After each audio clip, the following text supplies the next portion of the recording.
Social മീഡിയയിൽ ഏതുവഴിയാണ് പണി വരികയെന്ന് പറയാനാകില്ല. തീർത്തും നിഷ്കളങ്കമായ ചെറിയൊരു പ്രവൃത്തി പോലും നമ്മളെ ഏറെയിൽ കയറ്റിയേക്കും. സംശയമുണ്ടെങ്കിൽ കാജൽ അഗർവാളിനോട് ചോദിച്ചാൽ മതി. ക്രിസ്മസ് കാലത്ത് പതിവുപോലെ കുറച്ച് ചിത്രങ്ങൾ പങ്കുവച്ചതായിരുന്നു കാജൽ. എന്നാൽ താരം ഇപ്പോൾ എയറിലാണ്. 2025-നെക്കുറിച്ചും ക്രിസ്മസിനെക്കുറിച്ചും പുതിയ വർഷത്തെ പ്രതീക്ഷകളെക്കുറിച്ചുമൊക്കെ കാജൽ പോസ്റ്റിൽ പറയുന്നത്. എന്നാൽ സോഷ്യൽ മീഡിയയുടെ ശ്രദ്ധ പോയത് കാജൽ പങ്കുവച്ച ചിത്രങ്ങളിലെ കണ്ണാടിയിലേക്കായിരുന്നു.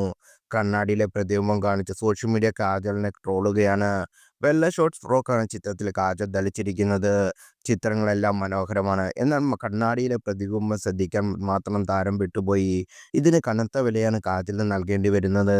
മീശമാധവന്റെ കൊച്ചിൻ ഹനീഫയുടെയും ജഗതിയുടെയും മീമുകൾ വെച്ചും മറ്റും സോഷ്യൽ മീഡിയയിൽ കാജലിനെ ട്രോളുന്നുണ്ട്. ഇതൊക്കെ ശ്രദ്ധിക്കണ്ടേ എന്നാണ് താരത്തോട് സോഷ്യൽ മീഡിയ ചോദിക്കുന്നത്. അതേസമയം 2025 തനിക്ക് അനുഗ്രഹീതമായ വർഷമായിരുന്നു എന്ന് കാജൽ പറയുന്നു. കടന്നുപോയ ഗംഭീര വർഷത്തിന് നന്ദി. പ്രതീക്ഷകളുടെയും ആവേശത്തോടെയും തുറന്ന ഹൃദയത്തിലൂടെയും 2026 കടക്കുന്നു എന്നാണ് കാജൽ പറയുന്നത്. ഡിസംബർ ആഴത്തെ സംതൃപ്തി നൽകുന്നതാണ്. കുടുംബം, സ്നേഹം, ആത്മബന്ധം, പുനഃസമാഗമനം, നാഴികക്കല്ലായ പ്രിയപ്പെട്ടവരുടെ ജന്മദിനങ്ങൾ, ആഘോഷങ്ങൾ, നീലിന്റെ ആനുവൽ ഡേ കോൺസേർട്ട്, പൊട്ടിച്ചിരികൾ, കണ്ണീര്, ഗംഭീര ജോലി, കൂടാതെ ആവേശകരമായ വർക്കുകൾ ഒപ്പിടാൻ സാധിച്ചു.